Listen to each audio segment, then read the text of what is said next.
Hello good morning friends, स्वागत है सूरज classes में। आप लोग देख रहे हैं मेरे साथ इकोनॉमिक्स के इंपॉर्टेंट टॉपिक को। हिंदी में इकोनॉमिक्स को क्या बोलते हैं बच्चों? अर्थशास्त्र। अर्थ का मतलब होता है धन, शास्त्र का मतलब होता है ज्ञान।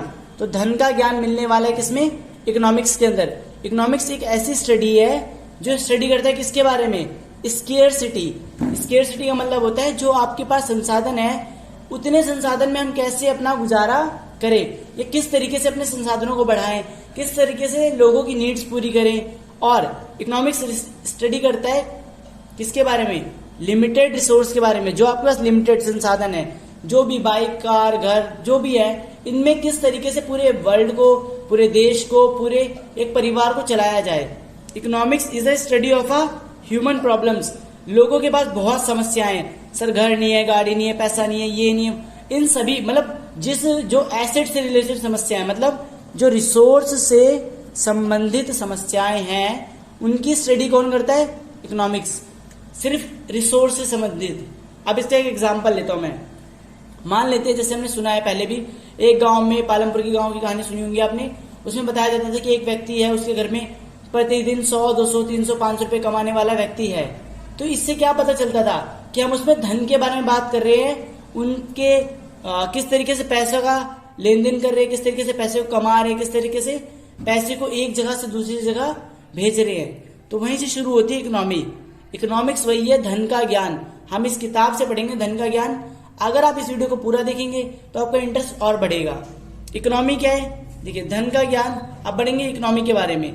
इकोनॉमिक्स और इकोनॉमी बहुत डिफरेंट है। Economy is a relation of earning money, expenses, investment. मतलब इकोनॉमी जो है अर्थ, देखिए ये क्या अर्थशास्त्र है और ये क्या अर्थव्यवस्था है।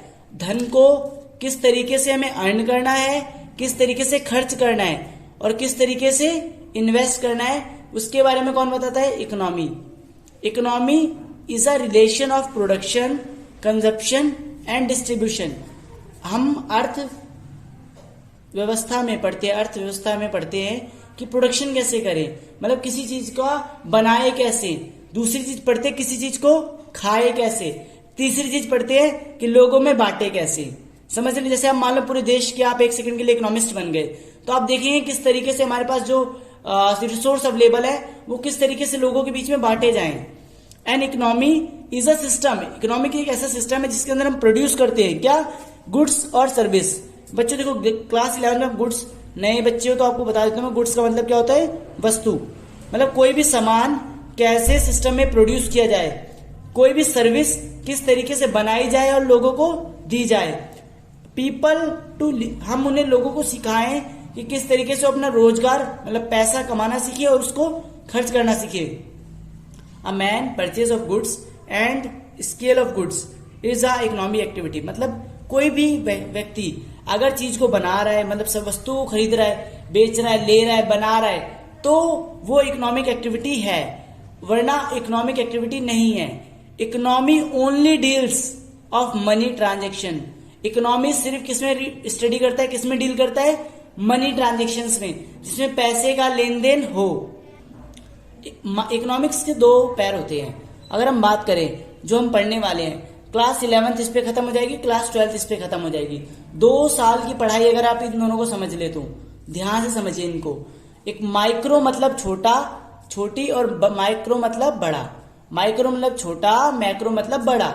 इसके अंदर हम एक व्यक्ति की बात करते, देखिए लिखा हुआ है, हम इसमें एक व्यक्ति की स्टडी करते। किस चीज की स्टडी?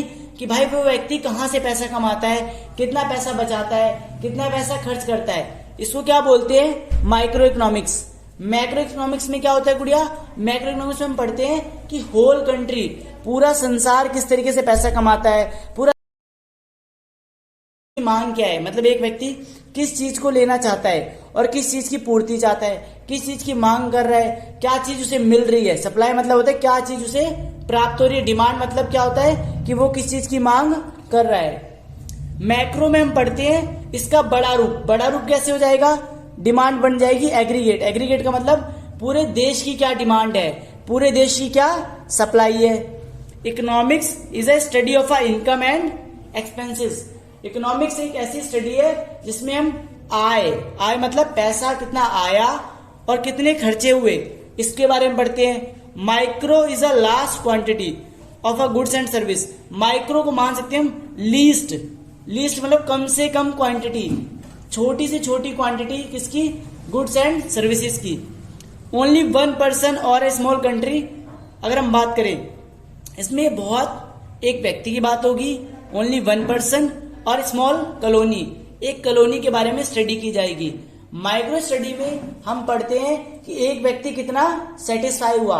मान लो आप हो या हम मैं, सिर्फ मेरे बारे में अगर पूरा देश पढ़ रहा है या आपके बारे में पढ़ रहा है कि आपने क्या खाया, क्या पहनते हो, कितना महंगा लेते हो, कितना सस्ता लेते हो, कहां से लेते हो, तो क्या है माइक्रो। लेकिन अगर हम बात करें कि एक देश के अंदर लोग किस तरह का हॉस्पिटल चुनते हैं, किस तरह के कपड़े पहनते हैं, किस तरह के खाना खाते हैं, किस तरीके के, पूरे देश की बात करें, पूरे देश की, होल ओवर कंट्री। मैक्रो का मतलब यही है कि हम बात करें पूरे देश में कितनी इनकम है, इसे क्या बोलते हैं, पूरे देश की इनकम को नेशनल इनकम। पूरा देश कितनी इनकम कर रहा है, पूरे देश में किस तरीके से लोगों के पास गुड्स मिल रही है, मतलब लोगों को राशन मिल रहा है कि नहीं मिल रहा, लोगों के पास खाने का सामान मिल रहा है कि नहीं मिल रहा, लोगों को सेवाएं मिल रही है कि नहीं मिल रही, लोगों के पास हॉस्पिटल है कि नहीं है, लोगों के पास स्कूल है कि नहीं है, इसकी बात स्टडी करें तो क्या बोलेंगे, मैक्रो। मैक्रो स्टडी जो है पूरे होल कंट्री के बारे में होती है, पूरे होल कंट्री के बारे में, इनकम और उसके एक्सपेंसेस के बारे में। Macro study as a whole country satisfaction, क्या पूरा देश, वो देश हेल्थी है, क्या वो पूरा देश खुश है, क्या वो पूरा देश संतुष्ट है उन रिसोर्स के साथ, तो कहेंगे वो मैक्रो स्टडी है। एक एग्जांपल लेता बहुत अच्छा सा, राजू ने गाड़ी खरीदी, ये माइक्रो स्टडी है। पर अगर हम बात करें कि हीरो कंपनी ने कितनी गाड़ियां बेची, ये क्या है, मैक्रो है। मैक्रो में हम स्टडी करते हैं पूरे देश के बारे में।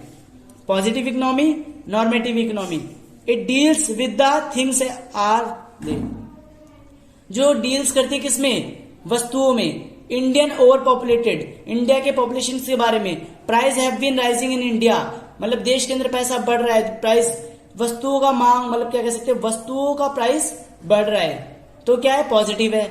नॉर्मेटिव इकोनॉमी में क्या होता है, हम डील करते हैं किसका, they ought to be, rich people should be attend more free education.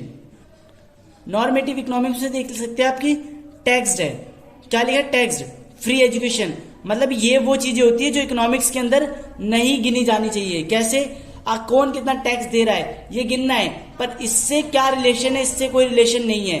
Free education, इससे देश का क्या होता है, देखिए नॉर्मेटिव है, अगेंस्ट है इकोनॉमिक्स से, मतलब हमारा देश की इकोनॉमी कब बढ़ेगी, जब इंडिया में क्या हो, हर चीज का प्राइस। पॉजिटिव इकोनॉमिक्स में हम डील करते हैं उन चीजों के बारे में जो अभी एक्चुअल में प्रेजेंट है। नॉर्मेटिव इकोनॉमिक्स उन चीजों के डील्स करता है जो चीजें अभी उपस्थित नहीं है। चलो हम डिस्कस करते हैं पीपीएफ के बारे में, प्रोडक्शन पॉसिबिलिटी फ्रंटियर। देखिए बहुत इंपॉर्टेंट चीज है, ये बताता है हमें कि अगर बात करें सो ऑल पॉसिबल कॉम्बिनेशन, कितने पॉसिबल कॉम्बिनेशन है। मान लो एक पर्सन, उसके पास 10 रुपए हैं और वो दो चीजों में खर्च करना चाहता है, और एक प्राइस जो चीज लेना चाह रहा है वो 2 रुपए की, मान ले तो टॉफी लेने जा रहा है 2 रुपए की, और बिस्किट लेने जा रहा है 5 रुपए का है, तो वो दोनों कंडीशन में देखेगा कि वो क्या लेना पसंद करता है। उसके पास दोनों ऑप्शन है कि दोनों बिस्किट भी ले सकता है, उसके पास दोनों ऑप्शन है कि क्या करे, वो 5 की 5 टॉफियां भी ले सकता है। तो जिस पोजीशन पे जाके वो सबसे ज्यादा अपने रिसोर्स को यूटिलाइज, मतलब 10 रुपए को अच्छे से अच्छा यूज करके ज्यादा से ज्यादा सेटिस्फेक्शन प्राप्त करेगा, उसे पीपीएफ भी कह सकते हैं। लेकिन पीपीएफ में होता क्या है, एक्चुअली में ये पॉसिबल जो दे रखा है, प्रोडक्शन पॉसिबिलिटी फ्रंटियर है, मतलब क्या क्या चीज बनाई जा सकती है। ओके, इकोनॉमिक्स प्रॉब्लम क्या है, तो सबको पता है भाई इकोनॉमिक्स की बहुत बड़ी प्रॉब्लम है क्या, लोगों को सेटिस्फाई करना। यूज ऑफ स्केयर रिसोर्सेज, जितने कम रिसोर्सेज है उनको यूज करके लोगों को सेटिस्फाई करना। लोगों की इच्छाएं इतनी ज्यादा है, अनलिमिटेड ह्यूमन वांट्स, सबसे बड़ी प्रॉब्लम। हर इंसान चाहता है गाड़ी, घर, बंगला, अनलिमिटेड ह्यूमन वांट्स है, और हमारे पास संसाधन क्या है, बहुत कम है, गाड़ी, बंगला, घर बहुत कम है। मल्टीपल ऑफ रिसोर्सेज, लोग चाहते हैं एक रिसोर्स से भी ज्यादा रिसोर्सेज उनके पास हो। सेंट्रल प्रॉब्लम क्या है, सेंट्रल प्रॉब्लम मतलब केंद्र की बात करें, पूरे देश की परेशानी क्या है, देश की परेशानी है सबसे बड़ी रिसोर्स को एलोकेट करना। व्हाट आप प्रोड्यूस, क्या प्रोड्यूस करें, जैसे गुड्स और सर्विस में से क्या प्रोड्यूस करें। अगर बात करें हाउ टू प्रोड्यूस, कैसे प्रोड्यूस करें, लेबर लगाए या कैपिटल लगाए। मान लो आपने डिसाइड कर लिया कि भाई देश ने बना लिया कि हम गुड्स बनाएंगे, चलो बनाएंगे, पर बनाए कैसे, मशीनों से या लेबर से। तीसरा है रिच सेक्टर के लिए काम करे, गरीबों के लिए। मतलब अगर हम बिस्किट बना रहे, गाड़ी बना रहे, तो 2 रुपए वाला बिस्किट बनाए, 100 रुपए वाला बिस्किट बनाए, ये भी उसके लिए डिसाइड कर पाना बहुत मुश्किल है।